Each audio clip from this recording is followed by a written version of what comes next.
Good morning. Please rise while we post the colors.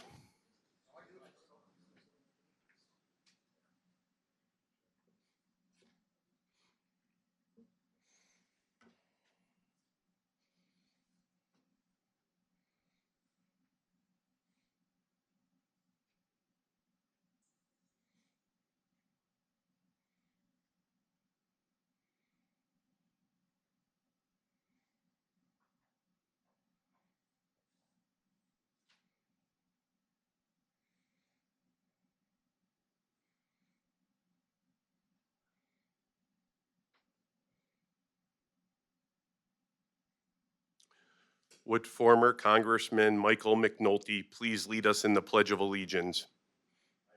Allegiance to the flag of the United States of America and to the republic for which it stands, one nation, under God, indivisible, with liberty and justice for all.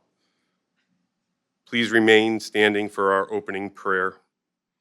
Would Brooke Levitt please lead us in prayer? Almighty God, you who are the source of our life, strength, and purpose. In your presence alone we find health, hope, and life. Guide us during this hour of fellowship and reflection, to be grounded in the healing reminder of your love to all whose lives we touch this day. For it is in your glory we gather and offer our prayers. Amen. Thank you. Please be seated.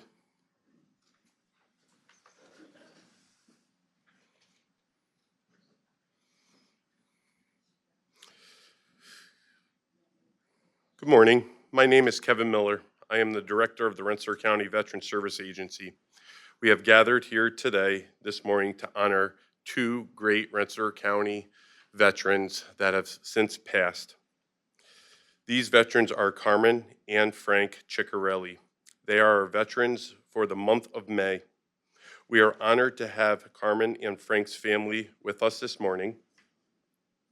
Those members include Michael Ciccarelli, Frank's son, Carmen's nephew, Veronica Ciccarelli, Frank's daughter-in-law, Carmen's niece-in-law, Carmen Ciccarelli, Frank's son, Carmen's nephew, Carol Ciccarelli, Frank's daughter-in-law, Carmen's niece-in-law, Michael Ciccarelli, Frank's grandson, Carmen's great-nephew, Jennifer Caldwell, Frank's granddaughter and Carmen's great-niece, Frank Ciccarelli, Frank's grandson, Carmen's great-nephew, Joanne Whitman, Frank's granddaughter and Carmen's great-niece, Alyssa Ciccarelli, Frank's great-granddaughter, great-great-niece, Vito Ciccarelli, Frank and Carmen's nephew.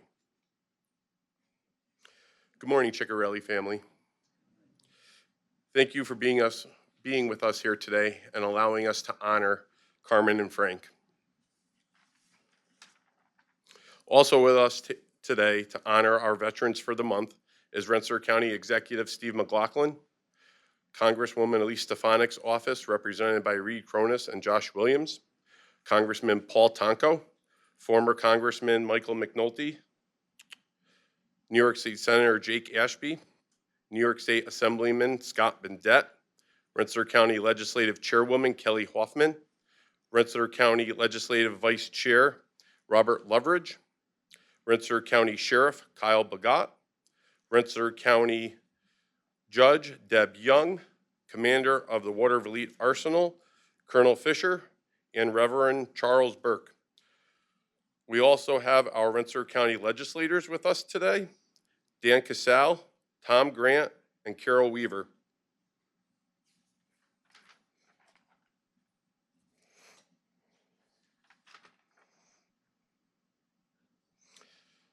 As we are well aware, Memorial Day and Veterans Day are special days to remember all of our veterans. This program was created to help honor our veterans all year long. To us here in Rensselaer County, every day is Veterans Day. The Rensselaer County Honor a Deceased Veteran Program represents veterans organizations throughout the entire county.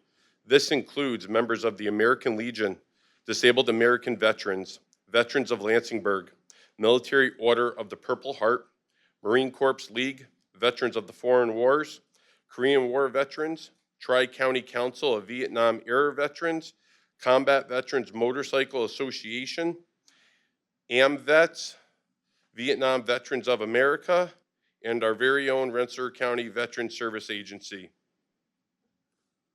I will now ask Kelly Hoffman, Rensselaer County Legislative Chairwoman, to come forward to tell us about our honored veterans for the month of May, Carmen and Frank Ciccarelli.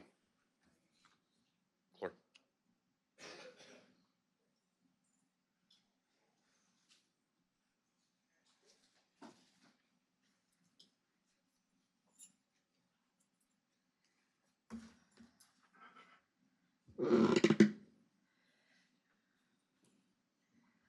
Good morning.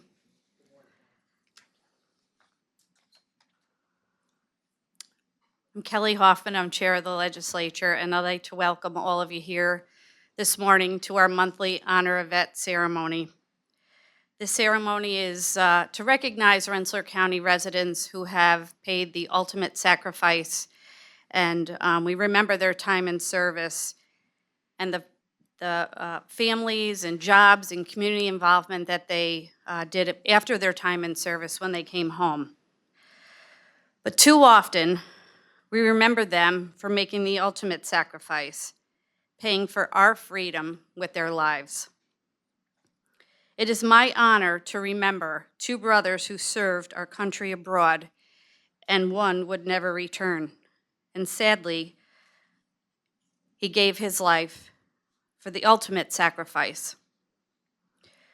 Today we gather to honor the memory of Staff Sergeant Carmen J. Ciccarelli and his brother, Captain Frank L. Ciccarelli, whose valor and sacrifice stand as a testament to the noblest virtues of service and duty. Carmen was born on February 26, 1922 in Troy. He was the son of Michael and Angeline Ciccarelli and a beloved brother to Frank, Alfonso, and Vito. From his early years at St. Mary's School to his days at Troy High, Carmen displayed a commitment to his family, community, and his country. His sense of duty led him to leave his studies during his junior year to support his loved ones. That to me is such a sacrifice, truly amazing. Like many of his generation, Carmen answered the call to serve, enlisting in the National Guard on November 17, 1938, lying about his age to do so. A few months before his 17th birthday, Carmen was assigned to Company D, 1st Battalion, 105th Regiment, the 27th Infantry Division, where he would quickly embark on a journey of bravery and sacrifice. Throughout World War II, Carmen and his fellow soldiers faced combat in the Pacific Theater. Facing the treacherous terrain of Saipan, they fought with unwavering resolve against forces of tyranny. It was on the shores of Saipan, amidst the chaos of battle, that Carmen displayed extraordinary courage. Sadly, Carmen would not return home to Troy to share stories of the historic battles in which he participated. Severely wounded in the line of duty in the Battle of Saipan, he valiantly fought for his comrades until his last breath, succumbing to his injuries on July 12, 1944. He was one of 3,100 American soldiers that would make the ultimate sacrifice during this costly battle. His bravery and sacrifice, Carmen was posthumously awarded the Purple Heart. His legacy of honor and courage endures, immortalized in the hearts of his family and all who knew him. His brother, Vito, ensured that Carmen's memory would never fade, establishing the Ciccarelli Ray Agers Bevavino Crab Club, as most of us know it, in Troy, honoring Carmen and 3 other local heroes. After the war ended and peace prevailed, Carmen's father, Michael, made sure that his body was returned to Troy and was laid to rest in the hallowed grounds of St. Mary's Cemetery in Troy. Carmen's older brother, Frank L. Ciccarelli, also chose to bravely serve our country. Frank was born on August 2nd, 1918, and also attended St. Mary's before headed to Troy High. Frank married Rose Bizarro on October 19, 1941 at St. Anthony's in Troy. And less than 2 years later, he answered the call to serve. Frank entered active duty in the United States Army on March 1st, 1943. His exemplary leadership led him to officer candidate school, and he embarked on a journey of valor and sacrifice with the 86th Mountain Infantry, 10th Mountain Division in the European theater. Amidst the dangerous terrain of the North Apennines and Po Valley, Captain Ciccarelli distinguished himself in the crucible of combat. Leading his unit through the fiercest of battles, he played a vital role in securing strategic objectives and advancing the Allied cause. From the challenging peaks of Seneca Rocks to the decisive engagements of Mount Belvedere and beyond, his steadfast resolve and tactical expertise proved instrumental in the division's success. Captain Ciccarelli departed the European theater and arrived back in the United States on August 11, 1945. On January 6, 1946, Captain Ciccarelli was honorably discharged from the United States Army at Fort Dix.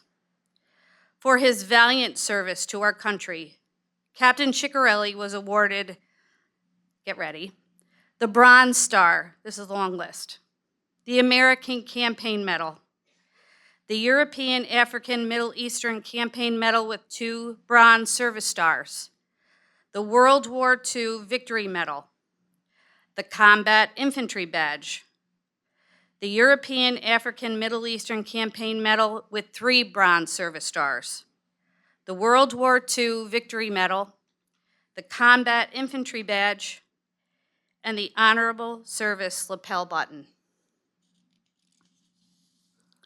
Upon his return to civilian life, Frank embraced the joys of family and community, finding happiness in his marriage to Rose and bringing up his sons, Michael and Carmen. His dedication extended beyond the battles, as he became an integral part of organizations in Troy like the ICC and the Crab Club. Frank supported his family through employment, first with American Locomotive and then with GE in Waterford, retiring in 1983 as chief shop steward. With a passion for gardening and a love of family sports, Frank enriched the lives of those around him, leaving an indelible mark on his community. Sadly, Frank passed away on January 25th, 1990. He left behind his wife, Rose, his sons, Michael and Carmen, his brothers, Alfonso and Vito, and his grandchildren, Frank, Joanna, Michael, and Jennifer. Frank was predeceased by his parents, Michael and Angeline, and his brother, Carmen. Frank is also buried at St. Mary's Cemetery. Frank's legacy of service and sacrifice live on in the hearts of his family, his friends, and all of those who had an opportunity and privilege to know him. Today, as we pay tribute to Staff Sergeant Carmen J. Ciccarelli and his brother Frank Ciccarelli, let us never forget their sacrifices, their valor, their enduring spirit of service, courage, and integrity that defines our nation's finest. On behalf of my colleagues here at the legislature, I just want to say thank you for allowing the Ciccarelli family to be able to honor Carmen and Frank today. Their names will join a long list of Rensselaer County residents that have bravely served their country. You know, I remember growing up in Troy, one of my best friends' dad was Pat Pascarella, and Pat would always offer to drive us to different things, whether we went to the movies or wherever. And I grew up in South Troy, and Pat was on Spring Ave. And I remember anytime we ever went anywhere, He would always offer to drive us because he was always headed to the crab club, either before or after. But I think it really serves as a testament to show that that was a place for those guys to go, just to be with their comrades and other friends. And so I want to thank your family for certainly creating a post and a place to go for members of our service and our community where they found solace there. And now I'd like to introduce Colonel Tom Walsh to say a couple of words. Thank you, Kelly. Can you hear me back there all right? Okay, thank you. I want to thank the family of these two men for all they did for our country. They certainly stood up for us all during World War II. I was only 10 years old when I remember the 105th getting hit over in Saipan. And I didn't even know that was in the paper. I didn't even know who the 105th was until my parents told me. I found out later on, though. It's really something to have two brothers fighting in the World War II on both sides of the world, one in Europe and one in the Pacific. And it's certainly something for Carmen. And I have to talk to him right now because he was in 105th, and I was part of 105th when I first got in the Guard. And excuse me, he had a great deal of his efforts to saving Sam DeNova. I remember that when we honored Sam here. Sam was my sister's brother-in-law.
Just passed away at the hospital. But Sam worked at the arsenal, and I got to know Sam really good when I worked there. And I always told him to give Clay a nickname like man Sam. And it kind of stuck with him all while he worked there. And Norman, he was part of the 1st Battalion of 105th Infantry, 27th Division, where they had 3 Medal of Honor winners, which we honored back on that wall. And this is my train of thought here.